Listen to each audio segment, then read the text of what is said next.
데살로니가전서 5장 12절부터 22절 말씀 가지고요, 우리를 향한 하나님의 바람이라는 제목으로 여러분들과 말씀을 나누고자 합니다. 다시 한번 겸 형제에게 먼저 감사하다라는 이야기 다시 한번 전해드립니다. 겸 형제의 진심 어린 그 열정이 저에게도 전해졌습니다.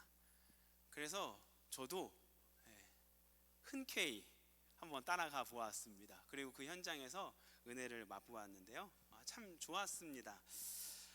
근데 봉사활동 끝나고 겸형제와 나눴던 이야기 중에 계속 생각나는 하나의 멘트가 있습니다. 그것은 뭐냐면, 이제 겸형제가 일을 또 시작했거든요. 그래서 참 바쁠 거예요. 그 와중에 이제 토요일 날 그 시간을 내는 게 참 쉽지 않습니다. 그래서 일도 하는데 바쁜데 괜찮냐, 안 힘들겠냐, 그 시간 쉬어야 되지 않냐, 그렇게 이야기했는데 겸형제가 이렇게 이야기했습니다. 봉사하는 가운데 쉼, 안식을 경험하는 것을 배웠다. 그래서 이 사람 뭐지? 이런 생각이 들면서 참 대단하다, 그런 생각이 들면서 그런 깨달음이 있었습니다. 하나님이 원하시는 것을 묵상하는 삶이 이런 삶이겠구나. 하나님이 원하시는 것이 무엇인가 고민할 때 거기 안에서 샬롬, 피스, 평안을 발견하는 것을 배웠구나. 참 풍성하겠다, 이런 생각이 들었습니다. 근데 그 멘트를 듣고 나서 계속 그 문장이 생각이 나는 거예요. 그러면서 제 안에 여러분들과 함께 하나님이 원하시는 것이 무엇이 있으실까, 그것을 나누는 것이 필요하다는 생각이 들었습니다. 왜냐하면요, 그것을 우리가 깨달을 때 우리는 어떤 삶을 살게 되는 거예요?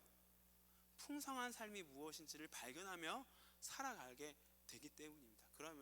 그래서 이 시간 우리 청년들과 하나님이 원하시는 것이 무엇일까 물어보고 그것에 대한 답변을 또 말씀 속에서 찾아보면서 하나님이 우리에게 원하시는 풍성한 삶 발견하는 시간이 되면 참 좋겠다라는 생각을 하게 되었습니다. 그래서 오늘 이 말씀을 준비하게 되었는데요, 하나님의 마음, 하나님의 손길 함께 반응하며 이 말씀 은혜 안에서 누렸으면 좋겠습니다. 첫 번째로는요, 하나님은 우리가 화목을 경험하기를 원하신다는 것입니다. 한번 읽어볼까요? 시작. 네, 하나님은 우리가 먼저 화목을 경험하기를 원하십니다. 여러분들이 하나님 저한테 무엇을 원하세요? 라고 물어보면 오늘 이 말씀을 통해서 여러분들에게 주실 첫 번째 메시지는요, 화목이다라는 것입니다. 인간의 탁월한 능력 중에 하나가 뭐가 있냐면요, 상대방의 감정과 분위기를 캐치하는 능력이 있습니다. 이것은 배운 게 아니에요. 누가 시켜서 하는 게 아니고 그냥 스스로 하게 되는 것 같습니다. 그래서 대화하는 가운데 이 사람이 나를 좀 괜찮게 여기나, 아니면 이 공동체에서 지금 분위기가 어떤 분위기 있는가를 우리는 본능적으로 이렇게 확인하게 되는 것 같습니다. 여러분 한번 주변에 한번 바라보시겠습니까? 지금 그 보고 있는 사람의 감정을 한번 캐치해 보시겠어요? 네, 아주 좋은 시간인 것 같습니다. 근데 여러분 거기에 혹시 화목이란 단어를 발견하신 분 계십니까? 우리가 가지고 있는 분위기와 바이브 속에서 혹시 화목이라는 단어가 있는가, 우리는 한번 좀 돌아볼 필요가 있다 생각이 듭니다. 화목은 영어로 하면 피스로 번역도 할 수도 있고요, 리콘실리에이션으로 번역할 수도 있습니다. 저는 이 두 가지 의미를 다 통합하여서 화목이다 라고 오늘은 말하고 싶습니다. 화목이라는 것은요, 혼자 하는 것이 아닙니다. 누군가 상대방이 있어야 합니다. 두세 사람 이상 공동체가 있어야 생각해 볼 수 있는 영역인 것 같아요. 친밀함이 비교적 적은 사람과 화목하지 않았을 때도 우리는 마음이 좀 어때요? 불편합니다. 누군가가 나를 좀 화목하게 여기지 않는 것에 대한 아쉬움이 있기 때문에 좀 불편합니다. 그런데 여러분들이 친하다고 생각하는 사람들, 여러분들이 좀 좋아서 잘 지내고 싶은 사람과 만약 화목한 감정이 발견되지 않는다면 여러분 마음은 어떨 것 같아요? 더 많이 어렵겠죠. 아마 마음이 무너진다라는 이런 멘트도 사용할 수 있을 그런 어려움을 느끼실 수도 있을 것 같습니다. 우리 모두는 이렇게 화목함이 필요합니다. 하나님도 화목의 중요성을 알고 계셨어요. 그래서 오늘 이 본문 말씀을 통해서 여러분들에게 하나님이 원하시는 화목이 무엇인가를 알려주셨습니다. 오늘 본문 12절부터 13절 한번 보도록 하겠습니다. 12절부터 13절 같이 한번 읽어보겠습니다. 시작. 형제들아, 우리가 너희에게 구하노니 너희 가운데서 수고하고 주 안에서 너희를 다스리시며 권하는 자들을 너희가 알고 그들의 역사로 말미암아 사랑 안에서 가장 귀히 여기며 너희끼리 화목하라 라고 되어 있습니다. 여기서 너희를 알고 라는 단어를 좀 인정해라 라는 단어로 좀 바꾸면 여러분들이 이해가 더 쉬울 것 같아요. 그러니까 화목하고 싶다면 그 사람의 일, 상대방의 수고를 돌아보면서 인정해줘라 라는 말입니다. 그러면서 화목하고 싶다면 그 사람의 수고를 돌아보면서 사랑해줘라 라는 것입니다. 결국 하나님이 원하시는 화목은 뭐예요? 인정과 사랑입니다. 또 그 이전에 좀 필요한 것은 그 상대방을 돌아보려는 노력이 필요하다라는 것입니다. 이렇게 하면 화목할 수 있대요. 어때요? 쉽죠? 쉽죠? 여러분 마음에 정말 쉽다라는 생각이 드십니까? 이게 생각보다 쉬운 것 같지만, 간단한 것 같지만 쉬운 것은 아닌 것 같다라는 생각이 우리 안에 드는 것 같습니다. 나에겐 남의 수고를 돌아볼 여력이 없다. 그 에너지가 없어요 하나님. 이렇게 고백하는 청년들은 이 화목이 와닿지 않을 것 같아요. 또는 하나님, 나에게는 이웃을 향한 사랑이 무엇인지 아직 잘 모르겠어요 라고 고백하는 사람이 있을 수 있습니다. 또 그런 청년들에게는 이 화목이 쉬운 것처럼 보이지 않을 것 같아요. 그래서 이 화목을 위해서는요, 우리는 먼저 마인드 세팅이 좀 필요합니다. 고린도후서 5장 18절을 우리가 한번 같이 읽어보겠습니다. 고린도후서 5장 18절 화면에 나올 거라고 생각하고요, 같이 읽겠습니다. 시작. 모든 것이 하나님께로 났으며 그가 그리스도로 말미암아 우리를 자기와 화목하게 하시고 또 우리에게 화목하게 하는 직분을 주셨으니. 여러분, 여기서 직분이라는 단어를 우리가 좀 주목해야 합니다. 직분이라는 것은요, 역할, 자리, 의무를 말합니다. 일반적으로 사회의 어떤 공동체 조직에서 말할 때 직분이라 하면요, 공식적인 자리나 역할을 의미합니다. 그러면 하나님이 여러분들에게 어떤 직분을 주셨대요? 화목하는 직분을 주셨답니다. 이것은 공식적으로 여러분들에게 주신 자리, 역할이에요. 근데 우리는 이렇게 생각할 수 있어요. 나는 그 직분 받은 적이 없습니다. 그렇게 고백하실 수도 있습니다. 화목 그거 나의 역할 아닌 것 같아요 라고 생각할 수도 있습니다. 그런데요, 갈라디아서 2장 20절에는 이렇게 쓰여져 있습니다. 내가 그리스도와 함께 십자가에 못 박혔나니 그런즉 이제 내가 사는 것이 아니요 내 안에 그리스도께서 사시는 것이라. 이제 내가 육체 가운데 사는 것은 나를 사랑하사 자기 몸을 버리신 하나님의 아들을 믿는 믿음 안에서 사는 것이다. 세례 교육을 받고 있는 청년들에게 외우라고 시킨 말씀입니다. 어디 계시죠? 외우셨을 것이라 생각이 듭니다. 저도 외웠거든요. 함께 외웠으면 좋겠습니다. 더 나아가서 그리스도인이다, 교회를 다닌다 라고 말씀하시는 분들은 이 말씀만큼은 기억하고 계셔야 합니다. 그리고 외우실 수 있으면 좋겠습니다. 그리스도와 함께 살아가는 자들에게는요, 화목의 직분을 하나님이 주셨습니다. 이것은 디폴트 값이에요. 이 말씀을 기억할 수 있었으면 좋겠어요. 하나님과 화목의 관계를 배운 여러분들은 그래서 그리스도의 사랑을 알아가고 있고 닮아가고자 노력하는 사람들에게는요, 화목의 직책이 부여받았음을 우리가 마인드 세팅을 할 필요가 있습니다. 그럴 때 비로소 우리는 남의 수고를 돌아봐야 되는구나라는 것을 깨닫습니다. 누가 시켜서 하는 것이 아니라 하나님이 우리에게 맡기신 직분이다라는 생각 때문에 할 수 있는 것입니다. 그건 내 일이 아니야 라고 생각할 수도 있지만, 다시 한번 이 말씀 앞에서 반응할 수 있기를 소망합니다. 그래서 여러분들이 가는 곳곳마다 화목이 생겼으면 좋겠습니다. 여러분들의 일상 한번 돌아보면 좋겠어요. 화목이라는 단어가 많이 있습니까? 여러분들의 삶 주변 속에 화목이라는 단어가, 아니면 그런 바이브가 좀 많이 있는 것 같습니까? 누가 이게 아니다라는 표현을 해주셔서, 근데 생각해 보면 참 점점점 어때요? 줄어드는 것 같다라는 생각이 듭니다. 그러면서 우리는 이렇게 생각하게 되죠. 세상이 너무 힘들다. 세상이 소망이 없어. 세상이 점점 악해져 가고 있는 것 같다 라고 말하고 있습니다. 그런데요, 우리가 들었던 이 말씀들을 기억하면서요, 이렇게 생각해 보면 좋겠어요. 다르게 생각해 보면 좋겠어요. 세상이 점점 화목이 없어지는 이유가 그리스도인이라고 말하고 있는 우리에게 화목을 만들어내는 이 직분의 역할을 잘 감당하지 못하고 있어서 그런 것은 아닐까라는 생각을 우리가 해볼 수 있기를 바랍니다. 이것을 돌아볼 필요가 분명히 있습니다. 또한 우리는 서로 매너가 너무 좋아요. 이 웨스턴의 이 문화 속에서 여러분들은 또 이게 스몰 토크를 참 잘합니다.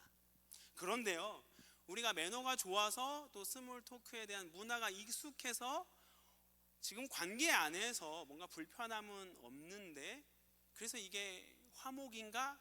라고 한번 생각해 볼 필요가 있습니다. 그러면서 더불어서요, 하나님이 알려주신 화목의 방법, 서로를 돌아보고 인정하고 거기 안에서 사랑하려고 하는 것, 그것으로 인해 내가 지금 이 관계 속에서 화목한가, 우리가 한번 생각해 볼 수 있었으면 좋겠습니다. 사랑하는 청년 여러분, 여러분 정말 한 명 한 명 참 소중하거든요.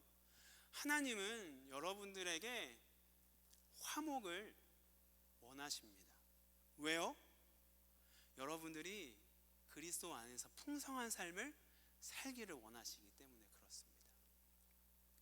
그래서요, 그리스도의 사랑을 깨달은 우리가요, 그리스도의 사랑으로 시작하여 화목의 열매를 맺는 것을 볼 수 있기를 바랍니다. 특별히 이 공동체, 이 건강한 공동체 안에서 먼저 그 화목의 열매를 맺어가는 것을 볼 수 있기를 바랍니다. 그래서 그 화목을 경험한 자로서 여러분들이 이 세상에서 화목을 나누어 줄 수 있는 사람이 되기를 도전합니다.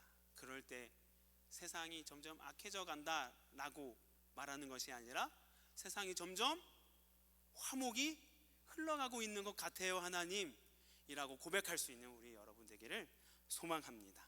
두 번째로요, 우리가 하나님한테 하나님 요즘 저한테 뭘 원하세요? 라고 물어보면 이 오늘 본문 말씀을 통해서 하나님은 이것을 원한다 라고 말씀하실 것 같아요. 두 번째로, 하나님은 우리가 하나님의 갚아주심을 경험하기를 원하십니다.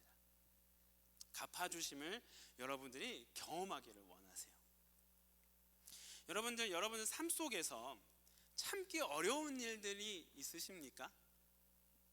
우리는 이제 다 좀 성인이 되고 또 사회생활을 하고 있어서, 대학생활도 사회생활이잖아요. 아마 참기 어려운 일들을 경험하고 계실 것 같아요. 예를 들면 뭐 사소한 것 얘기하면 게임에서 지는 것 참기 어려운 일입니다. 이게 경쟁 심리가 강하신 분들은 이게 진짜 참기 어려운 영역이기도 해요. 또는 나보다 공부 대충 한 것 같은데 나보다 성적을 잘 받아요. 그걸 보면서 참기가 어려울 수도 있습니다. 아니면 음식을 시켰는데 그 음식이 맛이 없어요. 참기가 너무 어려울 수도 있습니다. 근데 아마 정말로 참기 어려운 것은 누군가가 나에게 악함으로 악으로 나를 대할 때 여러분들은 참 참기 어려울 것입니다. 예를 들면 이런 거예요. 무시당할 때, 나에게 너무 무례하게 행동할 때, 좀 더 심하면 나를 억울한 상황으로 만들어서 참지 못하게 만들 때.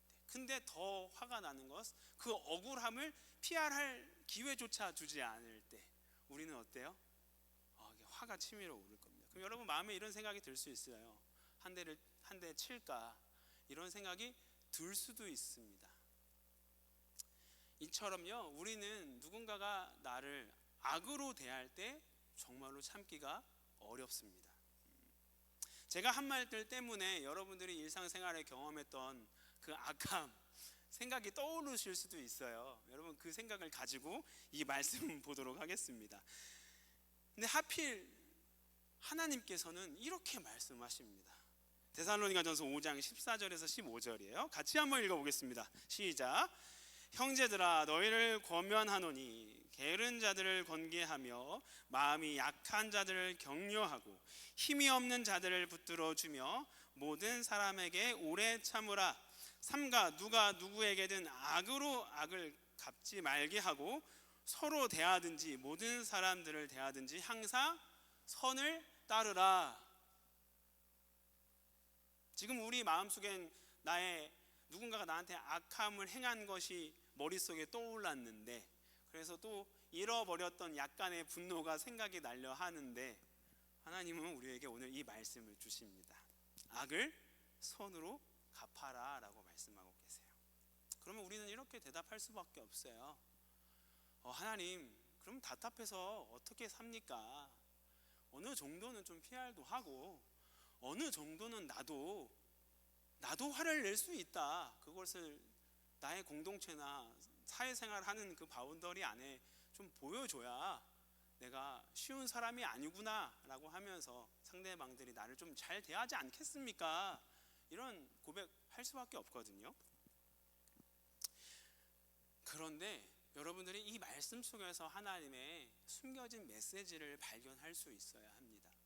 악을 선으로 갚으라는 이 말은요, 하나님은 여러분들에게 이렇게 메시지를 전달하시는 거예요. 그거 답답할 수 있지만 너를 위한 거야. 너가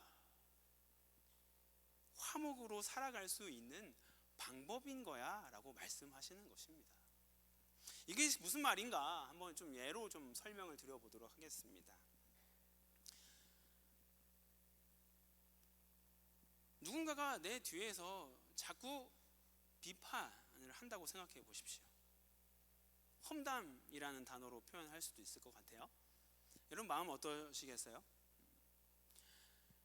근데 우리는 또 그것을 좋아하기도 합니다. 누군가와 만나서 누군가의 이야기를 할 때, 근데 그 이야기가 좀 약간 험담과 비판으로 이어질 때 우리는 우리 안에 어떤 즐거움이 생기는 것을 발견합니다. 물론 내가 그것을 당하면 참 기분이 안 좋을 수 있지만 우리가 할 때는 그렇습니다. 근데 또 어떤 감정이 드냐면 나와 대화하고 있는 그 사람과 이상한 내적 친밀감이 생깁니다. 그러면서 친해지는 관계들이 있거든요.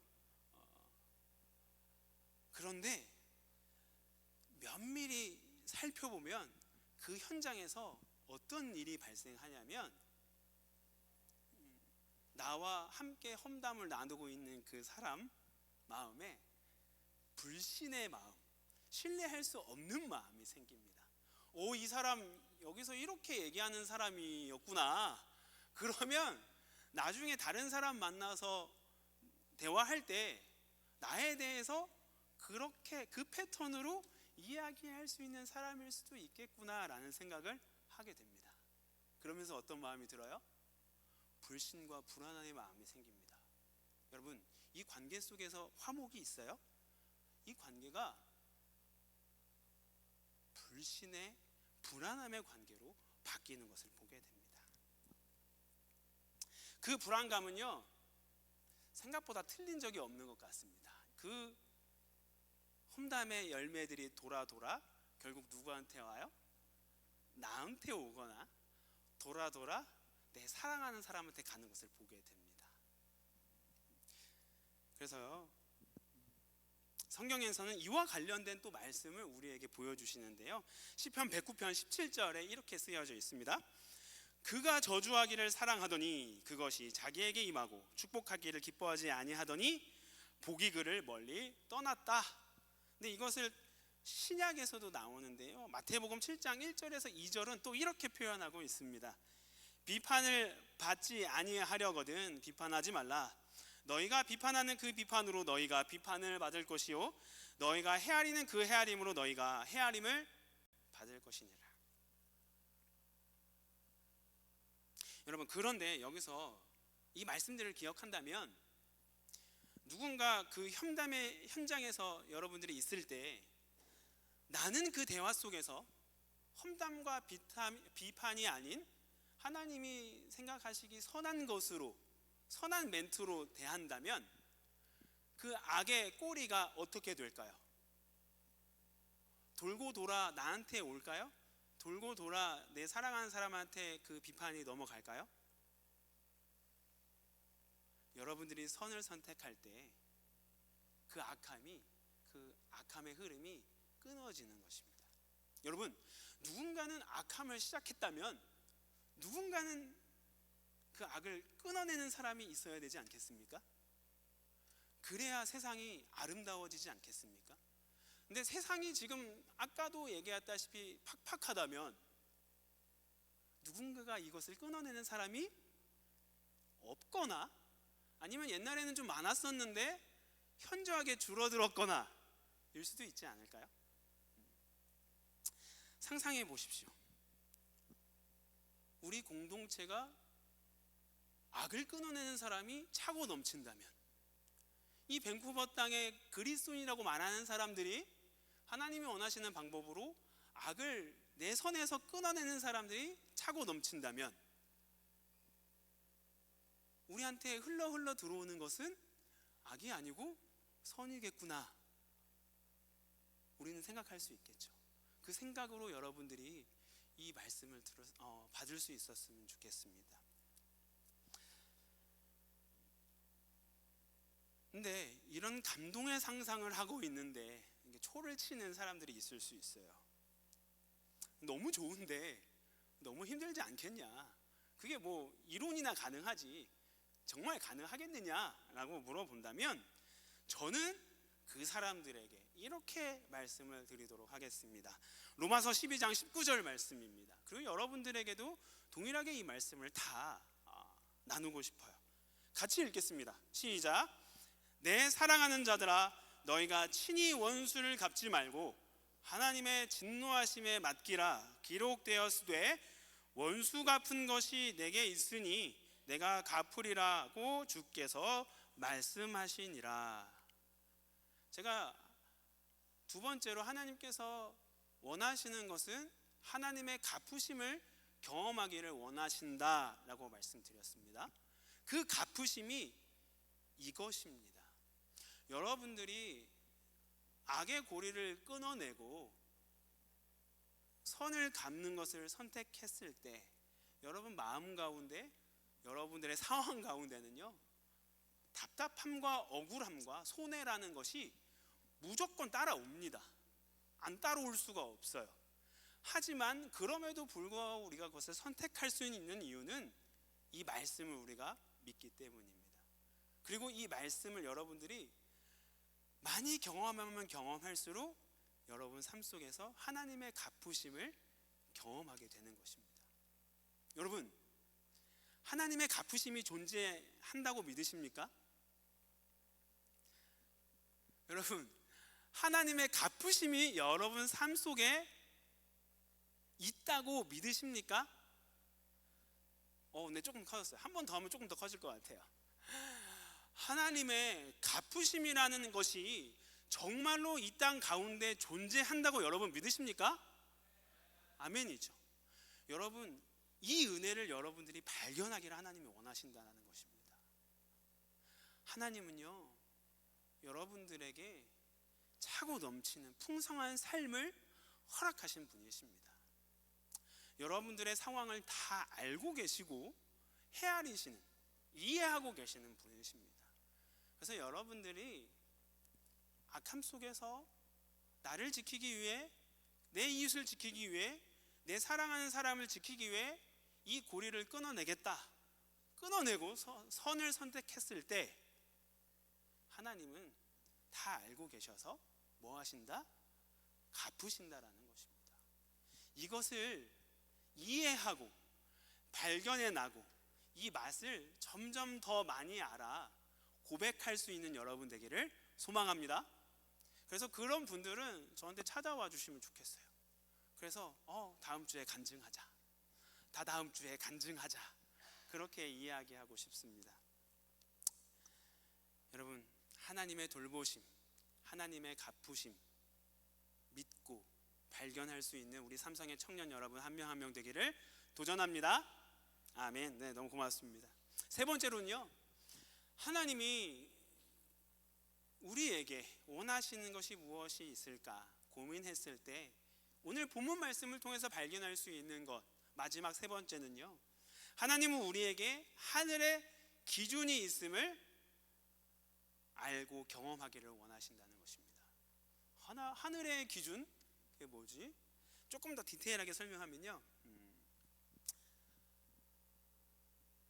악이 아니고 선한 것들 사이에서 선택해야 됐을 때, 이것도 선이고 이거 다른 것도 선이에요. 뭘 선택해야 되지? 이렇게 고민하고 있을 때는 우리는 하늘의 기준으로 선택하기 원하시는 하나님의 마음을 알아야 된다라는 말씀입니다. 저는 신방을 하다 보면요, 청년들이 이런 질문들을 참 많이 합니다. 이게 죄가 아닌 건 알겠어요. 근데 얘도 선이고 얘도 또 다른 선인 것 같아요. 그러면 전도사님 뭘 선택해야 될까요? 이렇게 물어보는 사람이 있어요. 그 질문을 들을 때마다 늘 당황스럽긴 합니다. 왜 그러냐면 내가 알려준 대로 너가 할 거니? 라는 게 이게 목까지 올라오는데 못해요. 그래서 좀 참고 눌러서 다시 이제 포커스 온을 한 다음에 그런 이야기를 하죠. 오늘 본문 5장 21절 말씀을 함께 꼭 나눕니다. 한번 읽어보겠습니다. 시작. 범사에 좋은 것을 취하고 hold on to the good이라고 되어 있는데 앞에 뭐라고 되어 있어요? test everything이라고 되어 있습니다. 시험해 보라는 말입니다.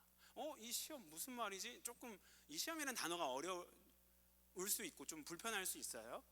다른 성경을 보면요, 에베소서 5장 10절에는 이 말씀을 좀 다르게 표현하고 있는데 같은 의미의 성경 구절입니다. 읽겠습니다. 시작.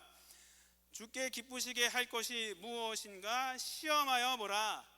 시험이라는 단어 한국말로 쓰여져 있지만 영어 표현으로는 좀 다릅니다. Try to discern이라고 되어 있습니다. 뭘 위해서요? 하나님이 기뻐하시는 것이 무엇인지 시험해보라. 영어로 try to discern 해보라 라고 되어 있습니다. 그래서 이 두 가지 말씀을 가지고 그렇게 이야기하죠. 다 선이니까, 또 하나님은 협력하여 선을 이루시는 분이니까 너무 염려하지 말고, 이게 죄냐 죄가 아니냐의 문제가 아니지 않냐, try to discern 하는 마음으로 고민하면서 선택해봐라. 하나님이 협력하여 선을 이루시면서 인도하실 거야 라고 이야기합니다.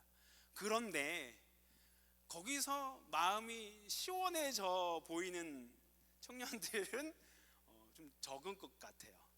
그래서 제가 또 사역자고 청년들의 마음을 헤아리려고 이 일을 하고 있으니까 좀 더 뭘 해야 되잖아요. 그러면서 고민하면서 이 말씀을 나눕니다. 이 말씀이 뭐냐면 16절에서 20절, 오늘 본문 데살로니가전서 5장 16절에서 20절 말씀입니다. 이게 되게 짧아요. 제가 짧게 빠르게 읽어보겠습니다. 항상 기뻐하라, 쉬지 말고 기도하라, 범사에 감사하라, 성령을 소멸하지 말며 예언을 멸시하지 말라. 이 말씀을 왜 읽냐면 이게 하늘의 기준이야 라고 말해주기 위해서 이 말씀을 공유합니다. 선택의 기로에 놓여 있을 때, 무엇을 선택해야 될지 잘 모를 때, 특별히 내 기분대로 선택하려고 하지 않고 하나님이 기뻐하시는 것이 무엇인지 분별하려고 생각이 있다면 이 하늘의 기준을 한번 참고해 보렴이라고 이야기합니다. 너의 선택에 있어서 더 기뻐할 수 있는 것, 그것으로 한번 선택해 보렴. 너의 그 기로에 있어서 더 기도할 수 있는 자리가 될 수 있다면 그것으로 선택해 보렴. 더 많은 감사가 있을 것 같은 것, 그것을 선택하면 돼 라고 말하는 것입니다. 그렇게 전달하는 것입니다. 예언을 하나님의 말씀으로, 하나님의 말씀이란 단어로 해석할 수 있거든요. 그럼 뭐예요? 하나님의 말씀과 더 가까워질 수 있는 것, 그것을 선택해 보면 되지 않겠니?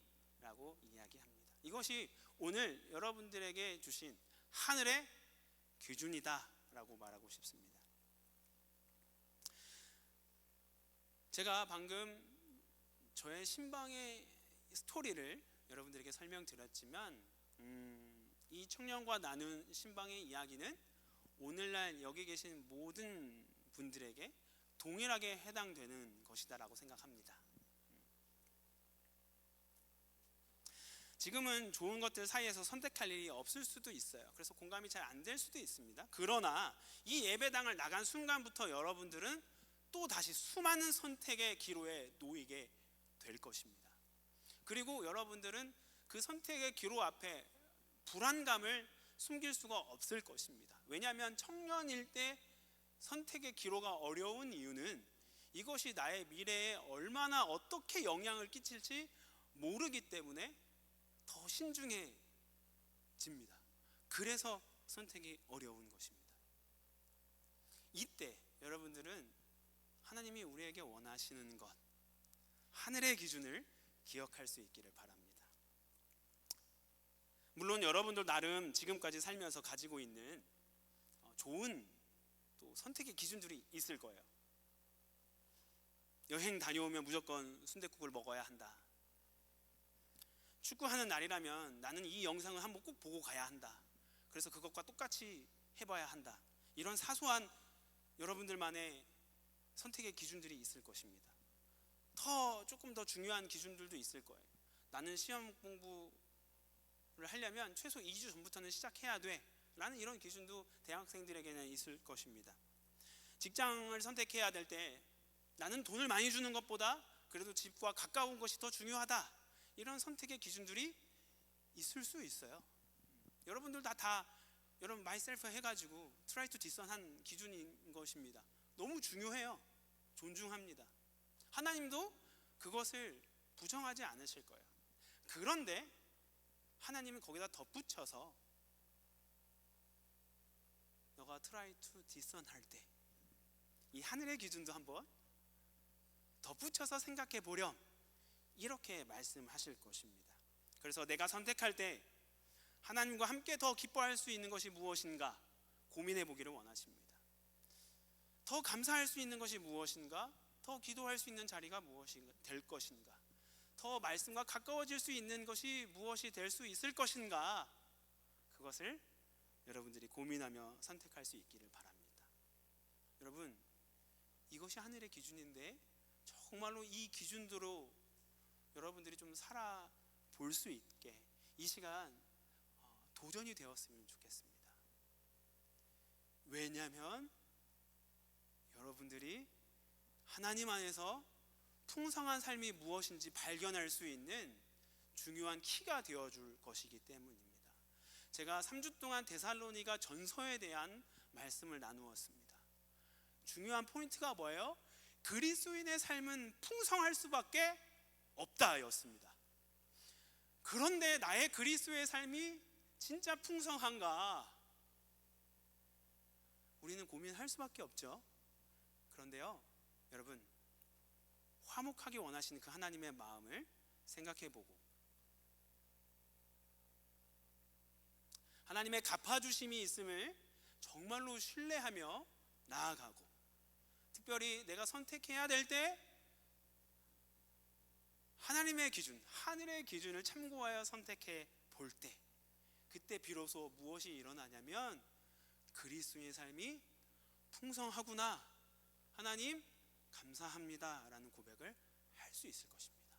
여기에 참석한 우리 삼성교회 청년 한 명 한 명 여러분 정말 소중합니다.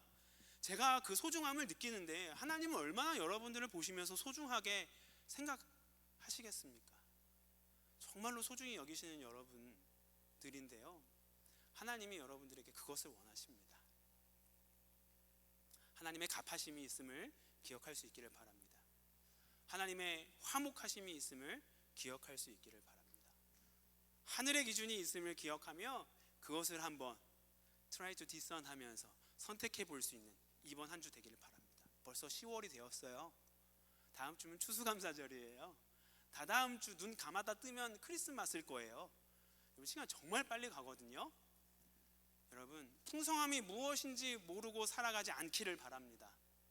하나님 안에서의 풍성함을 발견하며 살아가는 우리가 되기를 소원합니다. 우리가 좌우 앞뒤 사람 이렇게 인사하며 오늘 메시지 마치면 좋겠습니다. 풍성함을 발견하자.